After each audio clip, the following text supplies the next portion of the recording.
आपण मॅथ्स 1 मधील सेट्स या चॅप्टरला सुरुवात केली आहे.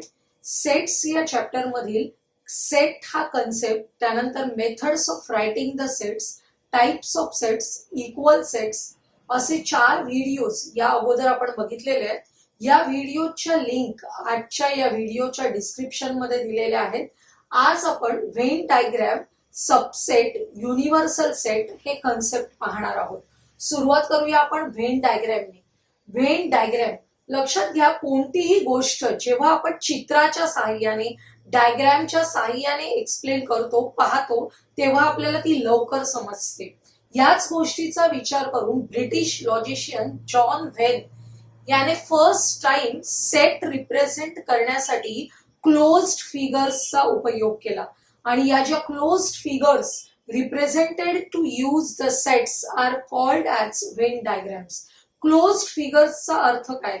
तुम्ही कधी लहान असताना पेंट हा जो आपला ऑप्शन आहे, पेंट ऑप्शन असतो, त्या पेंट मध्ये आपण ड्रॉइंग काढतो आणि नंतर कलर भरायला जातो. त्यावेळी आपलं जर पूर्णपणे एखादं घर काढलंय, झाड काढलंय, ते जर आपलं क्लोज्ड नसेल तर तुमच्या लक्षात येतं की आपण जेव्हा तो कलर भरतो तेव्हा त्या फिगर मधून बाहेर येताना दिसतो. म्हणजे आपल्याला कळतं की आपण काढलेली फिगर क्लोज्ड नाहीये. क्लोज्ड म्हणजे चारी सर्व बाजूंनी बाउंडेड असलेली, कुठेही त्याला लिकेज नाहीये अशी क्लोज्ड फिगर. तर या क्लोज्ड फिगर्स मध्ये आपण सर्कल, रेक्टँगल अशा कोणत्याही जॉमेट्रिकल फिगर्स वापरू शकतो, किंवा जॉमेट्रिकल फिगरच वापरल्या पाहिजेत असं काही नाहीये. आपण अशा प्रकारे कोणतीही फिगर वापरू शकतो, परंतु ती कशी असली पाहिजे? It should be a closed figure. हे लक्षात घ्या. आता जेव्हा आपण डायग्राम्सच्या मदतीने सेट रिप्रेझेंट करणार आहोत तेव्हा ते आपल्याला लवकर लक्षात येणार आहे. आणि या व्हेन डायग्राम्सचा उपयोग आपल्याला subsets, universal sets, operations on sets हे शिकताना जास्त उपयोग होणार आहे. वर्ड प्रॉब्लेम्स सोडवणं सुद्धा व्हेन डायग्रामच्या मदतीने जास्त सोपं वाटतं आपल्याला, म्हणून आपण व्हेन डायग्राम शिकतोय.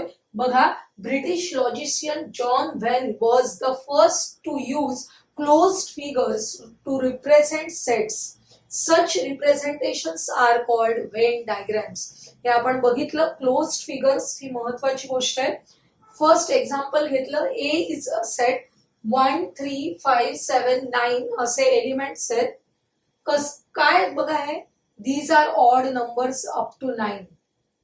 आपल्याला सेटच्या मदतीने रिप्रेझेंट करायचे, व्हेन डायग्राम्सच्या मदतीने रिप्रेझेंट करायचे.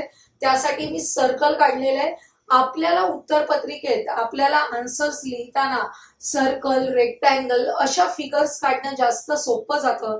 त्यामुळे आपण मोस्टली या फिगर्सचा वापर करणार आहोत. बघा, इथे सर्कल काढलेला आहे मी व्हेन डायग्राम रिप्रेझेंट करण्यासाठी.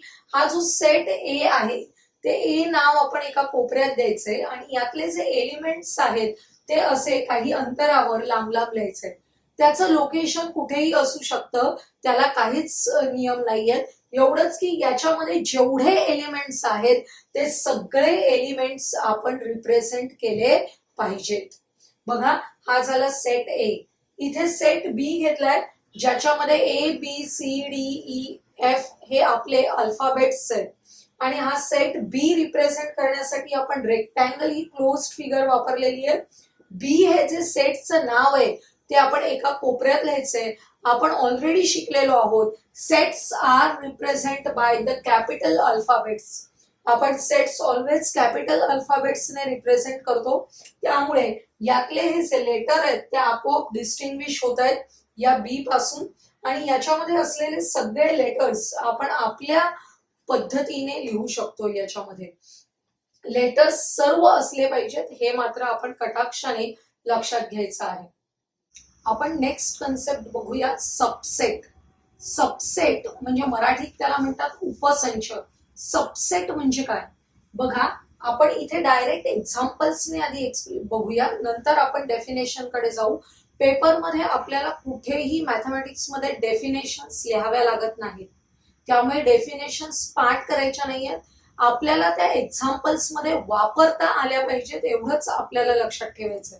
बघा, आपल्याला सेट ए आणि सेट बी दिलेले आहेत. सेट ए मध्ये 1 to 10 नॅचरल नंबर्स आहेत आणि सेट बी मध्ये 2, 3, 5, 7 असे नंबर्स आहेत विच आर प्राईम नंबर्स. बरोबर. तर आपल्याला या दोन सेट्सचं निरीक्षण करताना लक्षात येतं की हे जे सेट बी मधले एलिमेंट्स आहेत 2 हा इथे सुद्धा आहे बघा, it is common to both. त्यानंतर 3 दोन्हीकडे आहेत. पुढे 5 इकडे पण आहे इथे पण आहे. 7 सुद्धा इथे आहे आणि इथे पण आहे. म्हणजे काय लक्षात आलं तुमच्या, सेट बी मध्ये जेवढे एलिमेंट आहेत ते सगळे एलिमेंट सेट ए मध्ये आहेत. All the elements present in set B are also present in set A. Then set B is a subset of set A. अशा वेळी सेट बी हा सेट ए चा सबसेट असतो. बघा एक छोटस एक्झाम्पल घेऊया आपण. आपल्याकडे आपण संपूर्ण जग हा सगळ्यात बाहेरचा मोठा सेट घेतला, हे जग असेल तर जगाचा भारत हा काय सबसेट आहे, India is a subset of world. त्यानंतर आपण इंडियामध्ये महाराष्ट्र घेतलं तर काय होणार आहे, Maharashtra is a subset of India as well as Maharashtra is a subset of world. महाराष्ट्रातलं एखादं आपण ठिकाण घेतलेलं आहे मुंबई, तर काय होईल, Mumbai is a subset of Maharashtra, Mumbai is a subset of India as well as Mumbai is a subset of world. लक्षात येते, कारण मुंबई हा सगळ्यात लहान आहे आपण घेतलेल्या एक्झाम्पल मध्ये आणि सगळ्यात मोठा सेट कोणता आहे, वर्ल्ड. लक्षात येते. तर असंच आपण आपल्या शाळेच्या बाबतीत एक्झाम्पल घेऊ शकतो. आपली शाळा आहे स्कूल, याच्यामध्ये primary section, secondary section, pre primary section असतात. All these sections are subsets of our school. लक्षात येते. आणि तुमचा 9th क्लास आहे तो कशाचा सबसेट आहे, 9th class is a subset of secondary school, कारण सेकंडरी स्कूल मध्ये 9th क्लास येणार आहे. त्यामुळे अशा प्रकारे हा सबसेट कन्सेप्ट तुम्हाला लक्षात ठेवायचा आहे. बघा, if A and B are two given sets and every element of set B is also an element of set A, then B is a subset of set A, which is symbolically represented as B is a subset of A. कसं represent करायचं लक्षात ठेवा. It is read as B is a subset of A or B subset A. अशा प्रकारे आपल्याला read करता येतं.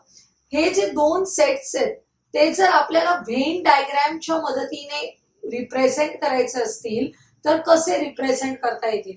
बघा, सेट बी आहे तो आपण आतमध्ये लहान काढायचंय आणि बाहेरच्या बाजूला जो मोठा सेट आहे ए तो आपल्याला काढायचा आहे. सेट बी मधले एलिमेंट्स अगोदर रिप्रेझेंट करायचे 2, 3, 5, 7, 2, 3, 5, 7 आणि remaining elements which are there in set A ते आपण या बी च्या बाहेर लिहायचे. कोणते राहिलेत बघा, 1, 4, 6, 8, 9 and 10. म्हणजे काय झालं बघा, हा सेट बी मध्ये जे एलिमेंट्स आहेत ते ऑलरेडी या सेट ए मध्ये सुद्धा आहेत. अशा प्रकारची ही व्हेन डायग्राम आपल्याला सबसेट रिप्रेझेंट करण्यासाठी काढता येते. B is a subset of set A. हेच आपण एक मॅथमॅटिकल एक्झाम्पल घेऊया. कसं बघा, नॅचरल नंबर सेट मध्ये फक्त 0 ऍड केला की काय मिळतो आपल्याला, whole number set. Therefore natural number set is a subset of whole number set. Whole numbers मध्ये नेगेटिव्ह नंबर्स ऍड केले की आपल्याला काय मिळतात, इंटीजर्स. त्यामुळे whole number set is a subset of integers. त्यानंतर फ्रॅक्शन्स वगैरे ऍड केले की काय मिळतात, रॅशनल नंबर्स. त्यामुळे I is a subset of Q and all these are subsets of R. R is a real number. लक्षात येते. म्हणजे बघा, natural number is a subset of whole number is a subset of integers is a subset of rational numbers is a subset of real number set. म्हणजे याच्यामध्ये हा जो real number set आहे हा सगळ्यात बाहेर आहे. हे बघा, हा आपला रिअल नंबर सेट आहे. या रिअल नंबरच्या आतमध्ये कोणता असणार आहे? क्यू. हा क्यू सेट आहे. क्यूच्या आतमध्ये काय काढायचंय आपल्याला? I, integers. इंटीजर्सच्या आतमध्ये आपल्याला काढायचंय डब्ल्यू, होल नंबर सेट. आणि होल नंबर सेटच्या आतमध्ये आपल्याला दाखवायचंय नॅचरल नंबर सेट. लक्षात आलं? याच कन्सेप्ट वरून आपल्याला पुढचा कन्सेप्ट लक्षात येतो, तो म्हणजे युनिव्हर्सल सेट. युनिव्हर्सल सेट म्हणजे काय की बघा, याच्यामध्ये आर हा सेट असा आहे की या बाकीचे सर्व सेट या आर चे सबसेट आहेत. लक्षात येते? या एक्झाम्पल मध्ये आर म्हणजे रिअल नंबर सेट हा असा सेट आहे की ज्याचे हे उरलेले सर्व सेट्स काय आहेत? सबसेट आहेत. त्यामुळे आर ला आपण काय म्हणतो? Universal set. युनिव्हर्सल सेटचं अजून एक एक्झाम्पल आपण पाहूया म्हणजे तुमच्या लक्षात येईल. आपण युनिव्हर्सल सेटशी रिलेटेड एक एक्झाम्पल बघूया. Take a set of natural numbers from 1 to 20 as universal set. Universal set represent करण्यासाठी आपण यू हे अक्षर यूज करायचंय. कॅपिटल लेटर यू वापरायचंय आपल्याला. बघा, इथे लिहिलेला आहे तो सेट. कॅपिटल लेटर यू ने रिप्रेझेंट करायचंय. कोणते नंबर्स आहेत? 1 to 20 natural numbers. 1, 2, 3, 4, last number आहे 20. It is a finite set. तो आपण घ्यायचंय. पुढे सांगितलंय show X and Y using Venn diagram. X आणि वाय दिलेले आहेत आपल्याला. एक्स आपल्याला काय दिलंय बघा, X is equal to X. X belongs to natural number and x is greater then 7, less than 15. आपल्याला ह्या कंडिशन समजणं फार महत्वाचं आहे. हा सेट रूल मेथडने लिहिलेला आहे, तो आपण लिस्टिंग मेथडने लिहून घेऊया म्हणजे व्हेन डायग्राम काढणं सोपं जातं. काय सांगितलंय बघा, नॅचरल नंबर्स कसे आहेत? Greater than 7 and less than 15. म्हणजे आपल्याला 8 पासून लिहायचंय. 8, 9, 10, 11, 12, 13, 14. Less than 15. 15 पेक्षा लहान असलेला नॅचरल नंबर 14. म्हणजे हा आपला सेट एक्स झालेला आहे. आता सेट वाय दिलाय. काय दिलाय बघा, Y. Y belongs to natural number. Y is a prime number from 1 to 20. 1 to 20 मधील प्राईम नंबर्स लिहायचे आहेत आपल्याला. प्राईम नंबर्स आतापर्यंत तुम्हाला कळलेले आहेत. Prime numbers we start from 2, 2, 3, 5, 7, 11, 13, 17, 19 हे आपले प्राईम नंबर्स आहेत. सेट एक्स आणि वाय आपल्याला दिले होते रूल मेथडने. ते आपण कशामध्ये कन्वर्ट करून घेतलेले आहेत? लिस्टिंग मेथड मध्ये कन्वर्ट केले. म्हणजे आपल्याला व्हेन डायग्राम काढणं सोपं जातं. बघा, या एक्झाम्पल मध्ये एक्स आणि वाय हे दोन सेट दिलेले आहेत. त्याचा युनिव्हर्सल सेट आहे हा 1 to 20 नॅचरल नंबर्स. याला युनिव्हर्सल सेट का म्हटलेलं आहे? कारण x is a subset of you as well as Y is a subset of you. X आणि वाय हे दोन्ही सेट या यू चे काय आहेत? सबसेट आहेत. म्हणजेच यू हा या दोन सेट साठी असलेला युनिव्हर्सल सेट आहे. हे लक्षात घ्या. आपल्याला व्हेन डायग्राम काढायची आहे. नेहमी एक्स हा जो सेट आहे which is a subset of you, त्या एक्स ला अगोदर काढून घ्यायचं. एक्स मध्ये कोणते एलिमेंट्स आहेत? 8, 9, 10, 11, 12, 13, 14. या व्यतिरिक्त उरलेले जे यू मधले सगळे एलिमेंट्स आहेत ते आपण इथे बाहेर लिहिलेले आहेत. दिसतंय तुम्हाला? त्या पद्धतीनेच आपल्याला वाय सेट लिहायचंय. वाय मध्ये कोणते एलिमेंट आहेत? 2, 3, 5, 7, 11, 13, 17, 19. ते आपण या सर्कल मध्ये आतमध्ये लिहिलेले आहेत आणि रिमेनिंग एलिमेंट्स आहेत ते आपण या बाहेरच्या भागामध्ये लिहिलेले आहेत. म्हणजेच हे व्हेन डायग्राम काय रिप्रेझेंट करतात? X is a subset of you आणि इथे Y is a subset of you. जर तुम्हाला इथे लिहिलं असेल show set x and Y using Venn diagram, तर आपण काय करायचं बघा, हा जो सेट एक्स आहे या सेट एक्स ला थोडासा शेडेड करून ठेवायचा म्हणजे जो shaded region represent set X. त्याचप्रमाणे इथे सेट वाय रिप्रेझेंट करायचा असेल तर आपण याला थोडासा शेडेड करायचंय. तुम्ही वहीमध्ये शेडेड करताना अतिशय फेंट अशा पट्टीने लाईन्स काढू शकता किंवा पेन्सिलने अशा प्रकारे फेंट असं तुम्ही शेड करू शकता त्याला, पण आतले नंबर्स दिसणं आवश्यक आहे, हे लक्षात घ्या. अशा पद्धतीने आपण सेट एक्स आणि वाय रिप्रेझेंट केला. आपण इथूनच पुढच्या टॉपिक कडे जाणार आहोत की हा जर सेट एक्स असेल आणि हा युनिव्हर्सल सेट असेल संपूर्ण बॉक्स म्हणजे, तर या एक्सच्या बाहेर असलेले नंबर्स आहेत, एक्सच्या बाहेर असलेले नंबर्स आहेत which are the elements of set U but not set X. अशा प्रकारचे जे एलिमेंट्स आहेत त्यांना आपण म्हणणार आहोत X dash, which is a complement of X. हा जो एक्स सेट आहे त्याचा हा बाहेरचा पार्ट म्हणजे काय आहे, कॉम्प्लिमेंट आहे. त्याचप्रमाणे याच्यामध्ये हा वाय असेल तर याच्या बाहेरचा जो पार्ट आहे which is a part of you but not x, असा जो शेडेड न केलेला रिजन मधला पार्ट आहे त्याला आपण म्हणणार आहोत कॉम्प्लिमेंट ऑफ वाय. आणि कॉम्प्लिमेंट साठी अशा प्रकारचा डॅश दाखवायचा आहे. आपण कॉम्प्लिमेंटचं अजून एक एक्झाम्पल घेऊ, पण याच एक्झाम्पल मध्ये तुम्हाला मुद्दाम कॉम्प्लिमेंट हा तुम्हाला जो टॉपिक आहे त्याची आपण सुरुवात केलेली आहे. आपण कॉम्प्लिमेंट ऑफ सेट हा कन्सेप्ट बघूया डिटेल मध्ये. Suppose U is an universal set. Complement of set हा कन्सेप्ट कधी येऊ शकतो, जर तुम्हाला युनिव्हर्सल सेट दिला असेल आणि एखादा सेट बी दिलेला आहे. बघा, सेट बी चा कॉम्प्लिमेंटरी सेट काढायचंय. ही जी मी बॉक्स मध्ये लिहिलेली डेफिनेशन आहे यावरून तुम्हाला लवकर कळेल की कॉम्प्लिमेंट ऑफ बी म्हणजे काय. कॉम्प्लिमेंट ऑफ बी हा असा सेट आहे ज्याच्यामध्ये x is a variable such that x is an element of U and x is not an element of B. बघा, एक बी डॅश मध्ये कॉम्प्लिमेंट ऑफ बी मध्ये असे सर्व एलिमेंट्स असणार आहेत की which are elements of U, जे युनिव्हर्सल सेटचे एलिमेंट आहेत, but they are not elements of B, पण ते बी चे एलिमेंट्स नाहीयेत. लक्षात आले?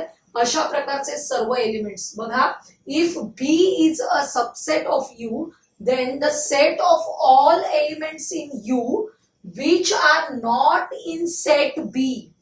एलिमेंट्स ऑफ यू आहेत but they are not in set B is called the complement of set B. It is denoted by B dash और B complement C. बी च्या डोक्यावर इथे सी लिहिलेला आहे स्मॉल लिपीतला. बघा, पण आपण मोस्टली कॉम्प्लिमेंट साठी डॅशच वापरतो, बी डॅश. ही डेफिनेशन जास्त लवकर कळते तुम्हाला. X is an element of U and x is not an element of B. असे सर्व एलिमेंट्स आहेत ते आपले कशामध्ये असणार आहेत, बी डॅश मध्ये असणार आहेत. एक एक्झाम्पल घेऊया आपण. यू युनिव्हर्सल सेट दिलेला आहे तुम्हाला 1 2 3 7 8 9 10 11 12. कोणतेही नंबर दिलेत त्यांनी सेट मध्ये. पी हा असा सेट दिलेला आहे 1 3 7 10 असे चारच नंबर्स आहेत. इथे काय सांगितलंय बघा, then show the set U P and P dash by Venn diagram and verify. हा सेकंड पार्ट आहे. पी डॅश चा कॉम्प्लिमेंटरी सेट, पी डॅश काढायचे, त्याचा परत कॉम्प्लिमेंट काढायचा which is equal to P. हे आपल्याला प्रूव्ह करायचंय. आपण अगोदर फर्स्ट पार्ट बघूया. आपल्याला जो यू दिलेला आहे ते यू मध्ये एवढे नंबर्स आहेत, पी मध्ये हे नंबर्स आहेत, तर पी डॅश कसा लिहिता येईल. पी डॅश म्हणजे काय, बघा मी काय करते, पी डॅश म्हणजे यू मध्ये असलेले परंतु पी मध्ये जे आहेत त्यांना सोडून. आता हा 1 पी मध्ये आहे तर आपण युनिव्हर्सल सेट मधल्या 1 ला कॅन्सल करून टाकायचं, 3 ला कॅन्सल करायचं, नंतर 7 ला कॅन्सल केलं, नंतर काय 10 कॅन्सल केले. मग काय उरलं, ते उरलेले जे एलिमेंट्स आहेत which are the elements of you, ते आपल्याला कशामध्ये घ्यायचे, पी डॅश मध्ये. बघा 2 8 9 11 12 हा आपला पी डॅश होणार आहे. आपल्याला व्हेन डायग्रामने दाखवायचं असेल तेव्हा पी आतमध्ये काढायचा 1 3 7 10. रिमेनिंग एलिमेंट्स आहेत 2 8 9 11 12. हे आपण बाहेर काढले. हे बाहेर काढलेले एलिमेंट्स म्हणजेच काय आहेत, पी डॅश. आणि पी आणि पी डॅश दोघांनी एकत्रितपणे काय तयार होतो, युनिव्हर्सल सेट होतो. पी मधले सर्व एलिमेंट्स आणि पी डॅश मधले सर्व एलिमेंट्स यांचा एकत्रितपणे काय मिळतो आपल्याला, युनिव्हर्सल सेट मिळतो. लक्षात येते तुमच्या. आता बघा सेकंड पार्ट आपल्याला बघायचंय की complement of P dash is equal to P हे व्हेरीफाय करायचंय. आपल्याकडे ऑलरेडी पी डॅश आहे. पी डॅश आहे 2 8 9 11 12. 2 8 9 11 12 हा पी डॅश आहे. आपल्याला त्या पी डॅशचा कॉम्प्लिमेंट लिहायचंय. म्हणजे आता हे पी डॅश मधले एलिमेंट सोडून उरलेले एलिमेंट्स कोणते आहेत, 1 3 7 10 ते आपण एलिमेंट्स लिहिले. बघा हा पी डॅश चा कॉम्प्लिमेंट लिहिला आपण. आपल्याला दिलेला पी लिहून घेतला तर दोन्ही कंपेअर केल्यावर आपल्या लक्षात येतं complement of P dash is equal to P. अशा प्रकारचा प्रश्न तुम्हाला 3 मार्कांसाठी परीक्षेला येऊ शकतो. व्हेन डायग्राम काढताना लक्षात घ्यायचंय दिलेला सेट आपण काढल्यावर उरलेले जे एलिमेंट्स असतात युनिव्हर्सल सेटचे ते आपोआप या पी च्या कॉम्प्लिमेंट मध्ये असतात. म्हणजे पी डॅश असतो. लक्षात आले. बघा आजच्या व्हिडिओमध्ये आपण Venn diagram, subset, universal set and complement of set हे अतिशय महत्वाचे कन्सेप्ट बघितलेले आहेत. आजचा हा व्हिडिओ जर तुम्हाला आवडला असेल तर लाईक करा, मित्रमैत्रिणींना शेअर करा आणि आपल्या या चॅनलला सबस्क्राईब करायला विसरू नका.